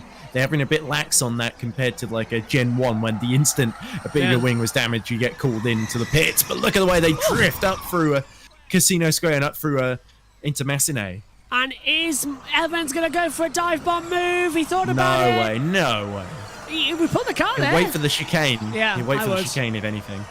And look, a little bit of a gap being built to Dennis here. So Dennis, I think, he knows his best chance is those two run out of energy, and he just goes for it on the final lap. Little Owl says it's going to be a feisty last few laps here as well. You're absolutely right. This is going to be keep epic. your eyes on Vern as well. He's made excellent progress. Could take Tictum near the end, especially with that front wing damage, if it comes into play again. Cassidy's led the most laps here today out of everybody, as we see the Apt with no front wing again in the middle of the field. And Mortara is still going to his credit with no front wing. With Gunther out, Mortara might be able to sneak a point or two here, but he's got Degrassi all over him. Action zones continuing on as they Scream Muller back. holding on to the final points, I forget, even with missing that front wing. SP10. So this is exactly what he said. If we thread through the chaos and dodge the bullets, as Jack John Warner put it to him, we might be okay and snag a point or two. Down across the line we go then. No added laps going to be added on. So this is the last couple. Yeah, fastest laps. They are finally starting to go for it then. So no more so this energy. is really about who's the fastest and the most efficient then. Bird all over the back of Vern, actually. So maybe the DS Penske's used a bit too much energy. And look at the front of Hughes. The front wing dragging Verline trying to go round the outside of Van Dorn for 11th. Did he do it at the top of the hill? No. Oh, that was so close to contact as well. And Van Dorn's got a damaged Bird wing. Uses that final attack mode. So no wonder Bird was pushing. He loses position to Buemi. Yeah. But he gets that final attack mode out of the way. And it's looking like a bit of a Monaco survivors group here at the back. My word, Cars in for various states of Verline. disarray. And that's not the first time Verline's tried that move. It's not always worked for him. The Hail But, Mary at the Lowe's airpin trying to go through. Well, Let's he have has the to try burst. something, doesn't he? Yeah. That's Bird being told that he missed it. Right. Oh, Bird missed it. Bird missed it. He never got it. Well, that's a shame because he's got to go back and use it now. Oh, and that's So that's, more. surely he might even lose a place to Muller now. And he's got to use it as well, otherwise they get a post-race penalty for not using both the attack modes. It's a statement in the rules as Evans is gearing up for an overtake. Consented coming in the last sector. It's his favourite part of the track. But Cassidy's gearing up for driving the widest Formula E car in all of Monaco. Shouldn't be that hard at Monaco to keep someone behind you. You say that, but we've been surprised before, haven't we? We've seen heartbreak, not just for Evans in the past as well, but also a couple other drivers too. Go, go, go. He's up on energy. No added laps, as Omi told us earlier on from the pit lane. Up the hill we go then, through Beau Rivage. So 3 to go, including this one. Don't think we're going to have anything there. Evans is... surely he's not going to do his signature move like he did a couple of years ago. And he's Slip tucking through. in very, very close to the gearbox now. So this is where it gets quite dangerous. Is if Cassidy starts running low on energy, he might start saving. And Evans could run into the back if he gets caught out here. 14%, 15%. Yeah. It's pretty fine margins, Josh. They are to get through the next couple of laps as well, because this circuit is very energy hungry. What's it say for Dennis? What's it say for Dennis? Dennis has got 16, so Dennis is 2% more than these two. You're right. If these two have to back up, Dennis can sneak through. Yeah, so there's a balance here because Dennis needs to make sure they don't completely run away, but he also needs to make sure he has that delta on the final lap. So if Evans can't get through past Cassidy, then he could be under threat from Dennis then. But I think Cassidy looking in a very good position now. Possibility of Fenestras, or is he too far back now? The Nissan isn't efficient enough, especially now that it's come down to a straight fight here after the safety car. Into the braking zone then for the swimming pool chicane, flicking left But he's and right. done well to keep them Yeah. in sight, to be honest. He has. Really well done for Managed this Fenestras. race incredibly well. And 4th place would be his best finish in FE, especially after losing that podium in Cape Town right near the end to this man, Cassidy. Oh, Dennis. Fastest lap, 1:31.119. Oh, Dennis hasn't given up then. No, He he's knows he's got pushing. that energy. He's deciding, never mind saving it, I'm going to use it then. On board with Nick Cassidy and Mitch Evans as we run up the hill. Yellow flag. Oh, where's Not sure what that? that's Turn about. 1, and it is Muller, I believe. I think Muller has That's a gone shame. straight on. Bird's also been passed by Van Dorn. I think Muller's gone As straight Bird's on. finally gone into that attack mode. Yeah, but I think Muller has, losing that front wing, he's finally hit trouble somewhere and had to fall to the back, potentially retire from the Dave's hit race. the There we wall. go. He's gone straight on. And That'll be a that could be safety how car. the race ends then, Josh. They won't throw the safety car until the last possible second, because this will be the last lap effectively of race running. Drivers safety left, car, isn't it? Turn 1, obey the flags, obey the flags. Car stopped. Drivers There'll be left, double waved yellows then into turn 1, so nobody's going to Yeah. go up the inside Safety of the San car! Devot. He's done it! He's thrown the safety car, but can Evans make a move before it's called on the TV No. pictures? No! Cassidy wins in Monaco with a late safety car being called due to Muller hitting the wall with no front wing. And Cassidy So wins! Cassidy definitely saved 8% energy. It would have been interesting to see what would have happened, but we've got to prioritise safety here. So Muller saving energy, but not his car, it would seem. Oh. And he's thrown away 2 points there. I think that would have been an easy score for Apt if that had not happened. So we'll have to see the replay of what transpired. So got to feel not just There for it the is. spectators, but also for Nico Muller. Was this Muller trying to... Oh, he's defending from Bird. Oh, and Bird hit him. Oh, and he got tagged around. That felt like a Lewis Hamilton Maldonado move, didn't it? Yep. Yeah, a bit clumsy from Sam Bird, I'm afraid. That's how Van Dorn got through as well. Trying to get away from Muller in the... Stop with the safety car, please. Scott Elkins just said. So I presume through the pit lane, maybe? No, yeah, they've gone through. So they've cut the first corner and have taken the pit lane line to follow the safety a late car. call from the race direction. It's incredibly late call. So they've cut the corner at turn 1. They've missed it and gone into the pit lane. To be fair, they've had to react incredibly quickly to that. So good on Scott Elkins. If he'd not, then everyone would have come steaming into turn 1 and hit Muller. I still think slow zones would be good, because then it keep like at Le Mans, keeps the race going. Yeah, but if you've got that track's pretty much blocked. Let's not lie. Yeah. With Muller there, they made the right call. I think that was the only call they could make. Look at Dennis, 10%. It would have been very, very interesting to see what would have happened, but we still had a pretty entertaining race. We've got to enjoy the race that we did get, and this just means Tictum is gonna not equal his best result, but get very, very close with that 6th position. Here's Oh no, Bird. it is his best result is 6th. Sorry. Yeah, here's Bird. Yeah, he hit the tail light actually going in, and then I think. Yeah, that's and he got tagged from a wax. Van Dorn as well, so there was only just enough space for Van Dorn to take advantage of that. It's involving Tictum and Gunther under investigation for causing 8 collisions. That's a post-race thing coming. I don't know. I don't know. Tictum will say, well, I couldn't steer because my front wing was dragging on the ground. Well, for Nick Cassidy... And like I said, that had just happened as well, so you could say, Tictum should have gone in the pits. Well, he literally just hit the back of Fenestraz and then passed the pits immediately after that. So that's incredibly harsh to say. You should have realised immediately what happened.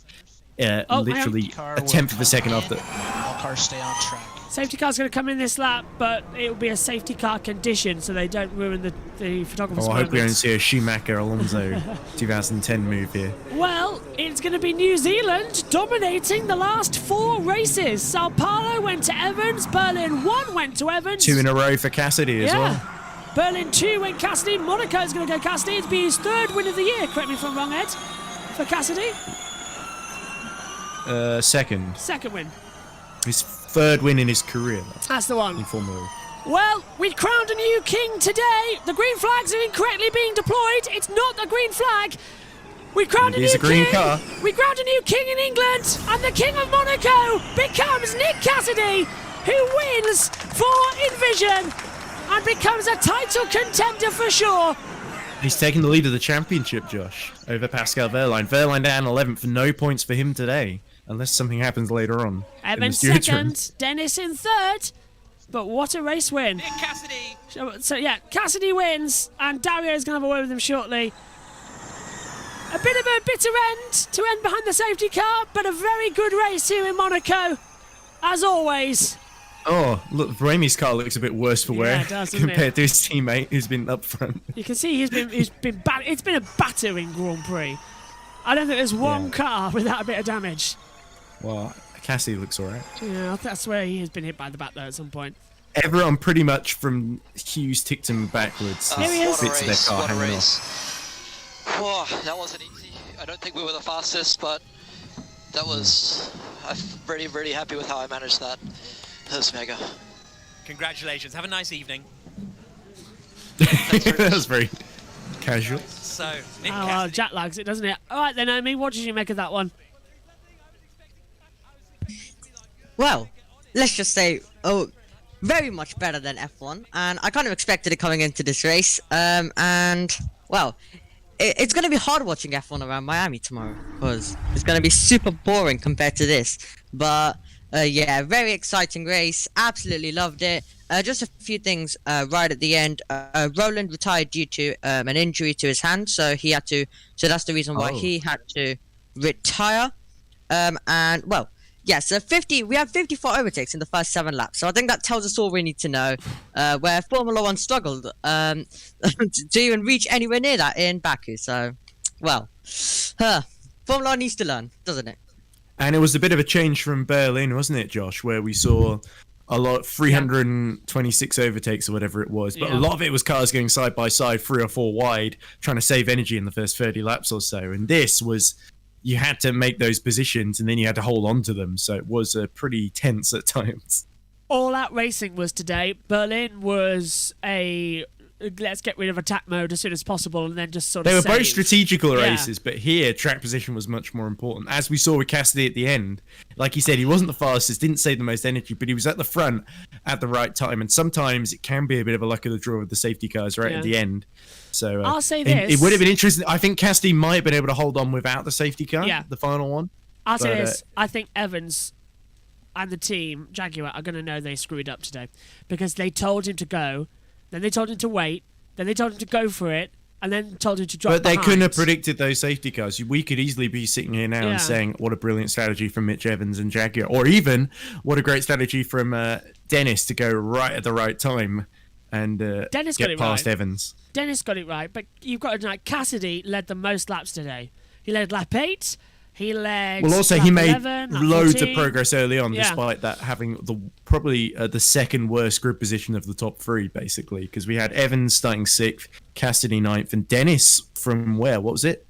15th or something? Yeah, right down the back of the field, and he's got it through. Yeah, and let's not forget DS Penske's, Vern finishing 7th from the back row, Van Dorn finishing 9th from the back row, despite that a little bit of contact with Bird, but I think At that Monaco. wasn't really avoidable. Yeah, at Monaco. That's insane. You're right. There's so much to And talk Jake about. Hughes, despite having to save so much energy after leading, was still able to get top 5, wasn't he? And Fenestraz, after his brilliant qualifying, gets a top 4. The best finish ever. So much to unpack in this championship. And we're going to be doing it all as well. Get the podium ready. Porsche Carrera Cup qualifying, still got 23 minutes left on it as well before we head over for the British Touring Car qualifying. So we still have some time here to do the podium, and then we'll sign off and go straight over to British Touring Cars. As I've still only got one New Zealand flag, I'm afraid. Yeah. New Zealand are taking over Formula E. We've got to get used to this.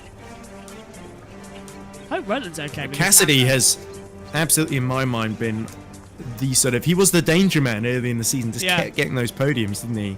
And now, so ever since Hyderabad, he's been on pretty much a top 5 kind of streak, isn't he? Would have won that race if it wasn't for Vern defending like crazy in Hyderabad. Yeah, that was an amazing performance by Vern. Yeah, Vern has been a bit unlucky too this season, I feel. Yeah. Well, struggled at the start, didn't he? I got to say, going forward, Cassidy's now he's taking the championship lead. I think he's got to be the favourite now because Jaguar and Vision just keep delivering week in, week out. Jake Dennis is back where he belongs on the podium as well. So I think Porsche are being played out of this championship slowly but surely, aren't they? They didn't qualify well. They got caught in the pack in the melee, and Verlaine, despite his best efforts, couldn't get any points. And we saw what happened to the Costa as well. How many overtakes today is a question from Anish as well. Well, in the first 7 laps, it was 54. I would say, do we have a total overtakes graphic somewhere? Let's have a look and see if I can find out for you. Unless you've been keeping track of the position change. It depends if somebody crashing out counts as an overtake. Yeah. I would assume it was over 150, for sure, in that race. Around Monaco as well. I'm thinking high 90s, maybe? Yeah. Although, can I just point out, in Monaco, we had 54 overtakes in every 7 laps. In Monaco. That's insane. Let's hear from the Nick Castillo race winner with Nicky. Huge congratulations. Just describe to us the feeling. You've won on the streets of Monaco. Yeah, it's insane. I got nothing against Berlin, but this feels amazing. This is, this is so special. Look, I'm lost. I'm lost. Describe a little bit how it's feeling right now. Obviously, emotions running high. It's going to take a bit to sink in. I mean, man, we had such a tough day. I was 23rd, I think, in both free practices. We were struggling a lot, and I got something in my mouth. I qualified 10th, and I was really happy with that. So that was kind of how our day was going. I mean, credit to our guys. I mean, both car crews, everyone in our garage jumped onto my car, helped out with the issues, and so I'm so happy that this reward's here after that work. Well, you've probably put yourself in championship contention, top of the standings. Yeah, I mean, look, there's a long way to go, and I think this guy right here, Mitch, he showed today how bloody strong he is. So it's going to be a really cool fight, but for the moment, let's just enjoy the fact we won Monaco. Exactly. Enjoy the celebrations tonight. I'm sure you will.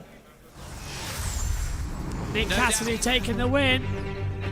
Absolutely fantastic from him. We'll hear then from Mitch Evans, who finished second, once again with some damage. Envision very much liking this one, as the racing action comes to a close.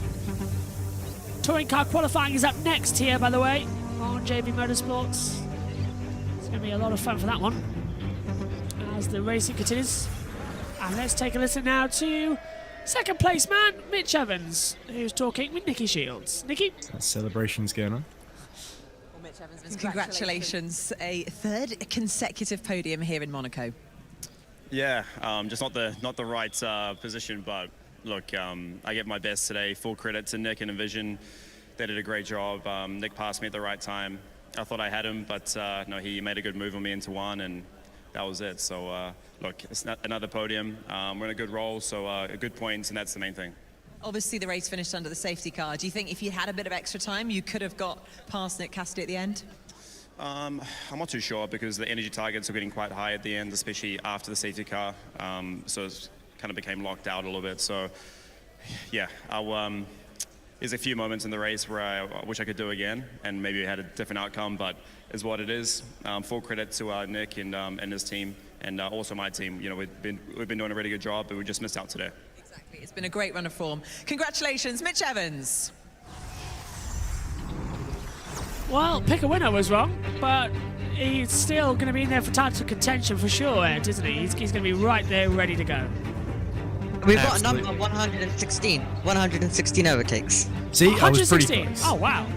I said high 90s, so it was only about 20 over. Well, there's your answer, Anish. 116 overtakes. Thanks, Amy. And let's hear from P3 then. Jake Dennis. And he is talking with Nikki. After a rather tough qualifying session, no wonder you're smiling. Back on the podium, well done. Yeah, back on the podium, 2 races in a row again. So, yeah, I think I had to make it up to the boys. After hitting the wall on my first lap, we had a car to start on the front 2 rows today, and mistake on my half. So, yeah, got some beer money tonight for sure to repay them. But, yeah, super happy, a little bit disappointed in certain ways. You know, we have the most efficient car, but we didn't quite optimize it with leading at the right point. And, yeah, it's just a bit frustrating that you have 2% more than the cars in front, but you can't do anything about it. So nevertheless, really happy, and yeah, we're back in the title hunt for sure, and yeah, celebrate with the boys tonight, and yeah, just enjoy it. Fantastic result. Congratulations, Jake Dennis for Avalanche Andretti. Jake Dennis finishing in third. Go on, Ed. He made a good point there, because the Porsche powertrain's probably still next to the right with the Jaguar up there in efficiency. But the problem is they all keep qualifying quite badly, apart from Mitch Evans, who always seems to qualify really, really well. And then Nick Cassidy's somehow able to just make his way up through the field. So that's why it's so close between the two at the moment. And you've got to feel Jake Dennis might be able to get another few wins here. He could get himself back into title contention, especially when we come around to London, which is a circuit that he always excels at and has won twice at now. But yeah, there's the championship standings. So Cassidy 121, Verline 100, and then I'm not sure how many for Dennis. But Evans on 94. I think Dennis on 100 as well. Yeah, so. the same. So this is going to get quite a fun championship now. For the I really think it's a 5-horse race then between Vern, Evans, Dennis, Verline, Cassidy going forward. Rounds 10 and 11. It's a double header. We will be in Jakarta for that one as well. I think next month, isn't it? It's middle of June, isn't it? For Jakarta. Who is this Jack Carter you speak of? No, I'm just kidding. Jack Carter? Sorry, that was an awful joke. Yeah, take it off. I'm here all week, ladies and gents. New Comedy Club. Well, Alexandria Gagg's up there as well. I can't see the Prince. Can't see Prince Albert and Princess Charlene, or... Maybe he's in a can. Are we not got the demo? Hang on. Is he at the royal wedding? Is he at the coronation? Remember, they made the special box so they didn't get soaked in champagne. Yeah, that was the thing, wasn't it? Do you reckon they? Hang on. Do you reckon they're actually there? Do you reckon they have actually gone to the coronation? Well, the coronation's done. He could have just flown back on his private jet in between. Even though it took 2.5 hours. There's Dennis. Yeah. He comes on the podium. I'll tell you what. I'm going to wonder if oh, don't do that salute, for goodness sake. as they come on the podium. Well, he was saying "Whoa." hello. Yes, I hope so. Just an old camera angle there. Oh, let's Mitch Evans trying to hide his face a little bit. You tell, Congratulations, always the bridesmaid at Monaco, isn't he? Mitch Yes, he Evans, it really feels is. like. Nick Cassidy, though, will hit. New Zealand 1-2, though. Kiwi dominating. I like IndyCar with McLaughlin as well up there. Very true. But I want to say Dixon as well, but Adam's probably going to shout at me. Here we go then. The New Zealand National Anthem performed live by the Royal Orchestra of Monaco. Hopefully, if the audio Have I signal... got the New Zealand flag the right way up? Well, that's weird. We've lost audio from the track. Here we go. You have. Technical director. Looks like there's a fan there ready to give out the trophy as well. That's pretty cool. Oh, of course, it's Monaco. Reverse. Trophies first.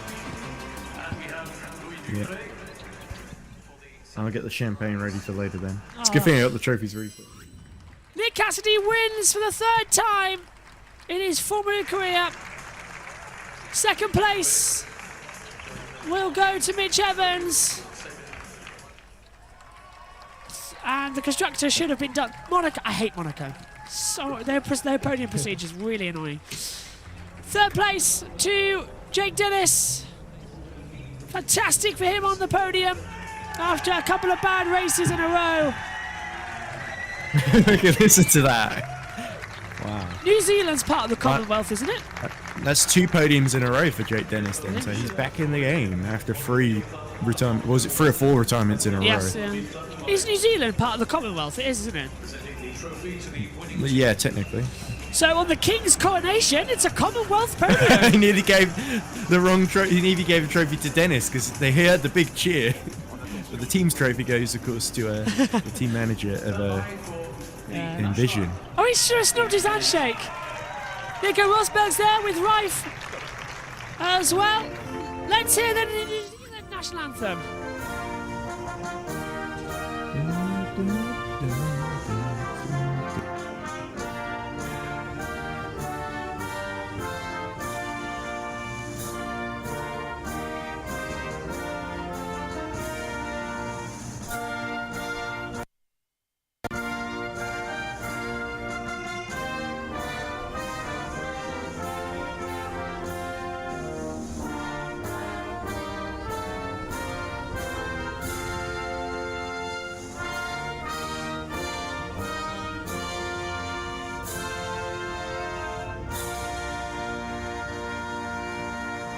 Sebastian Buemi watching the podium as well, and you know what it means.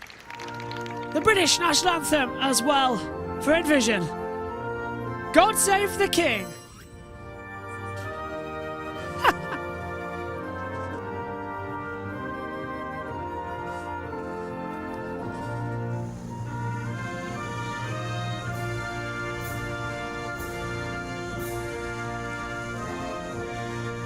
Go get the massive crown at Cassidy now.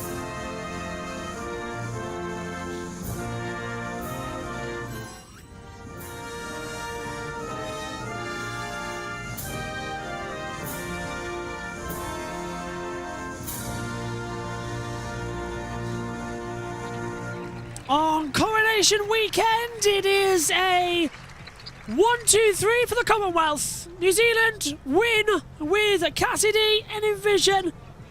Mitch Evans is second with Jaguar. Third for Jake Dennis and Andretti.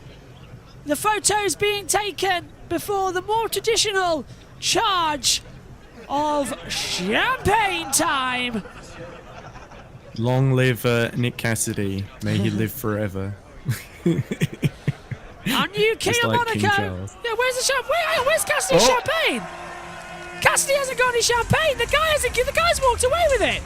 Oh, for God's sake, That's good because Monaco. I only got 2 bottles on me, so that's handy. Monaco. Just spray the trophy. Yeah. Yeah, give her the bloody That, bottle. mate. There we go. Yay. See the fan there? She knows what she's doing. Yes. Monaco, That was her job are- there to give yeah. Cassidy the champagne. Monaco is so rubbish at these things. How are they left in charge completely of races? They shouldn't be. They don't know what to do. That's what Okay. happens when you coast by reputation alone. You'd be surprised how many situations in life let you do that. Especially if you're a king, of course. That's true. Right, here's the results then. Cassidy wins with Evans second, Dennis is third, Philistras fourth, Hughes fifth, Tictum sixth, Vern seventh, Boemi eighth, Van Dorn ninth, and Bird in the top 10.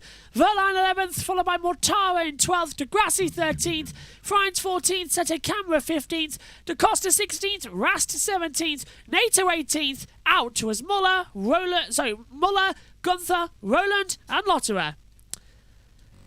Okay, Ed, coming to you. What did you make of the Monaco Grand Prix, or the EPrix, as we've only got literally a few minutes before we got a sign-off, so what did you make of that one? Yeah, it was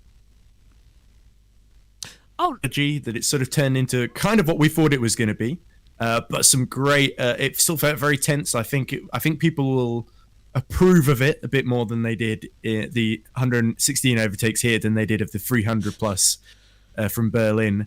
I think Nick Cassidy, a very worthy winner with some brilliant overtakes around the outside, caught people napping despite not qualifying as well as maybe the likes of Mitch Evans.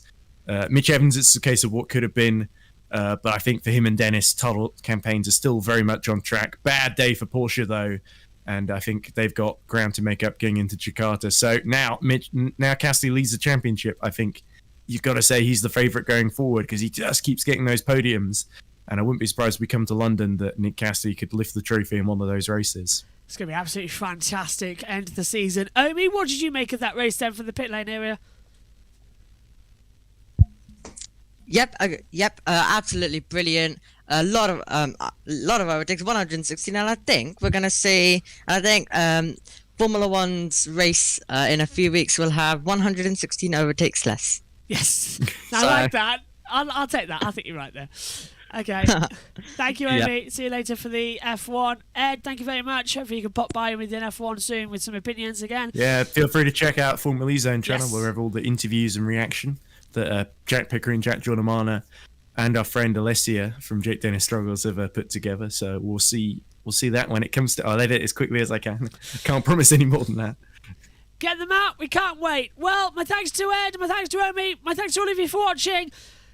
Well, a predictable winner in New Zealand are winning, but not with Nick Cassidy being the one. He takes the lead of the championship. No, I didn't either.